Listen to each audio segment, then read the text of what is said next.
mga kababayan ha. Oh, good news!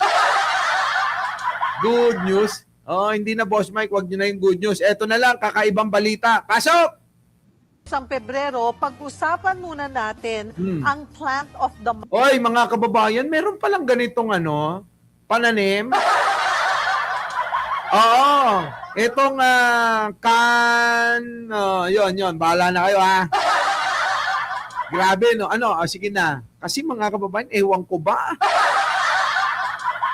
Pagkasalitang Pilipino, parang bastos siya.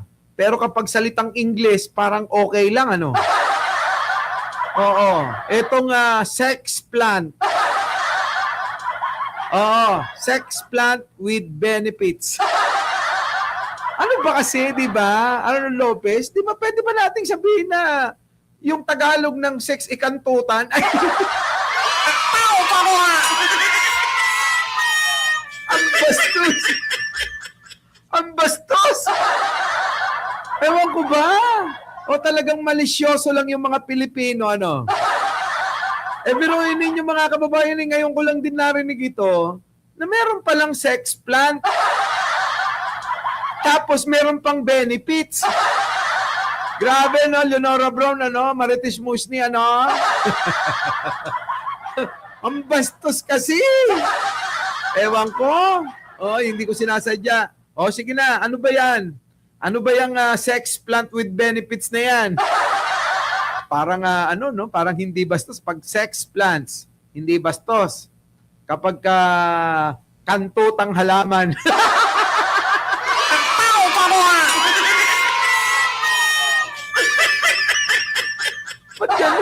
Ba't ganun ang bastos pakinggan? Hindi mo need yan, Uy, malapit na, Laila Collins. Ito na. Pasok na. Pasok na. Ano ba yan? Ano bang balita yan?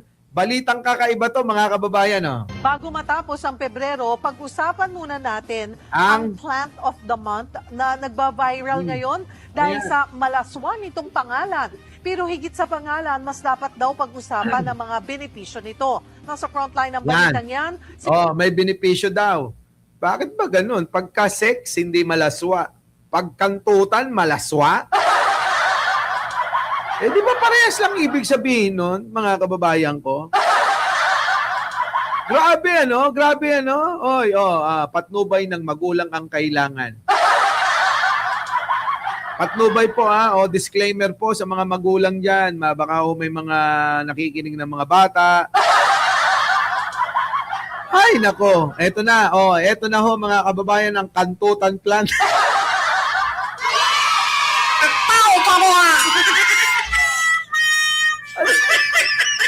Ang sagwa talaga Lintik na yan. Kantutan plant. Baglase. Alam nyo, paborito naman nating lahat ito eto na. At paalala lang po, masarap pa rin makipagkantutan sa mahal mo.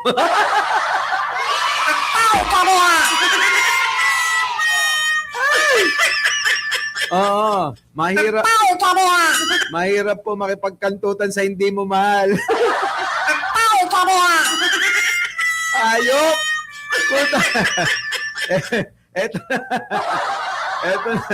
Eto na. Putik na, matatanda naman na tayo rito Wala nang malisyoso Walang mali siya Topic lang, content lang ito Putik na mga kababayan ko hindi ho kabastusan ito, matatanda na tayo rito. Karamihan sa atin dito senior citizen na Eto na. Eto na. Mobile Journal, Daniela Dayaw. May dahong hugis puso, bulaklak na kulay lila at puti, at amoy asupre. Nako. Ilan ng iyan sa mga katangian ng Paideria foetida, o mas kilala sa lokal na name na. Pero bakit nga... Banggitin mo! Ayan daw yung kapangalan Ba't kaya hindi nila binabanggit Na. Pero bakit nga ba ganyan ang naging pangalan? Alin, yung kantutan?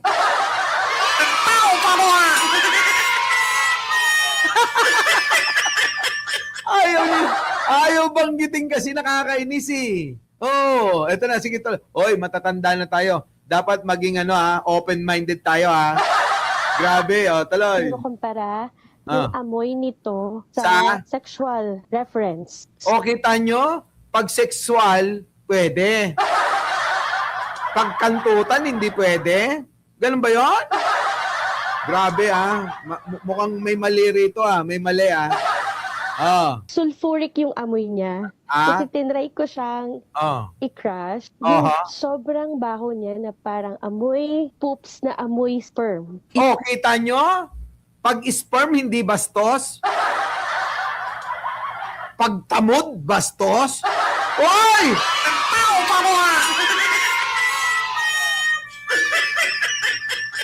Ito ang problema sa atin eh.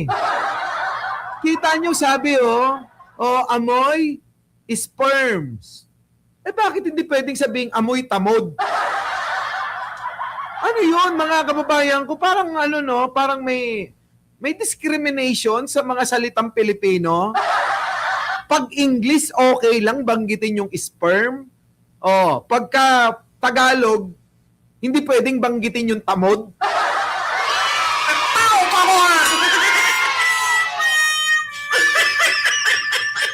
Diba, mga kababayan?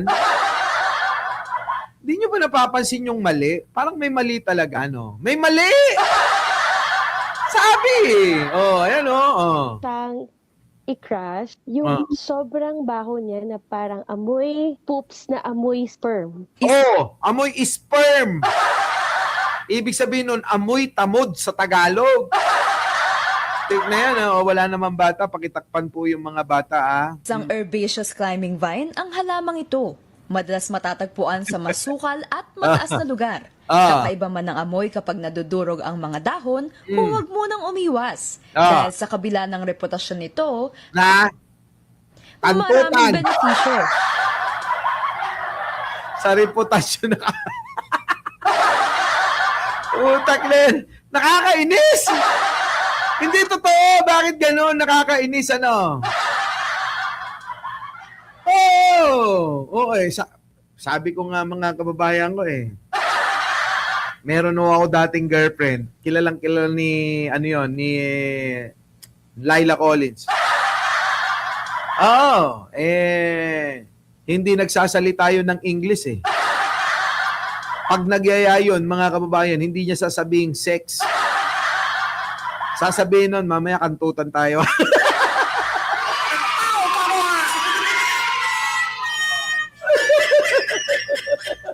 Di ba? Di ba mga kababayan ko, BMB Chris Rose? Di ba? Hindi sasabihin pag nagyayaho mga kababayan. Mamaya, agahan mo uwi, magkantutan tayo. Ay, putik na yun. Parang ang sagwa talaga pakinggan naman kasi pag Pilipino, Pero bakit kasi ganon?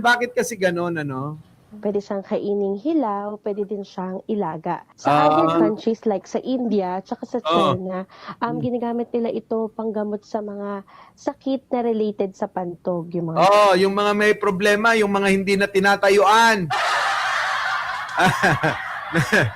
Oo nga Nodet, si Nodet Pascual nagagalit tuloy. Hindi, seryoso, di ba kapag kayo lang dalawa ng hobby nyo, ng asawa nyo, girlfriend, boyfriend, di ba ganyan kayo mag-usap? Di ba?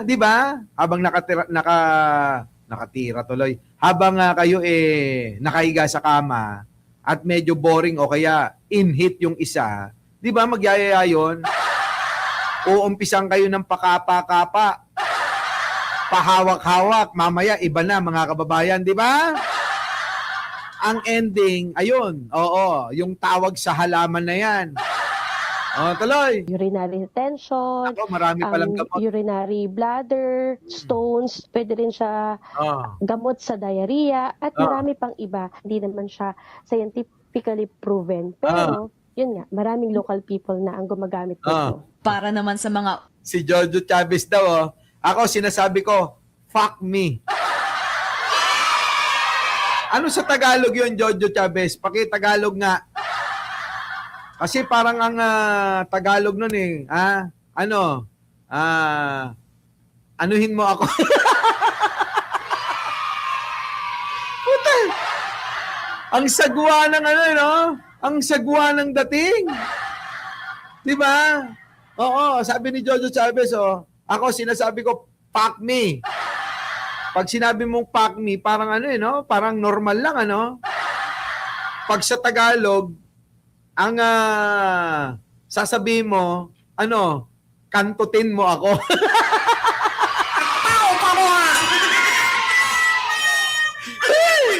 Puti ka sagwa talaga.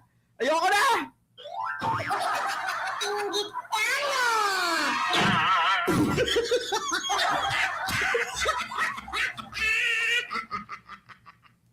Diba? Inggitano! Nakakainggit. Inggitano! Diba, no? Mga kababayan, bakit ganon? Ang hirap-hirap ng ganon kasi. Oo, pero pag dalawa lang kayo, parang okay lang. Oo. Parang kahit na magsalita kayo ng magsalita ng kahit na ano. Diba? Kayong dalawa, diba? Oo. Ayan na, ayan na, ayan na. Ay, nako. Sige na nga, mga kababayan. Parang kailangan ko yatang umano. Eto na mga kababayan Ang haba na ng oras natin, di ba? Magkita-kita tayo mamaya, tuloy natin yung kwentuhan ng halamang nakakagaling daw ng maraming sakit. Oo. Itong halamang kung tawagin ay kantutan.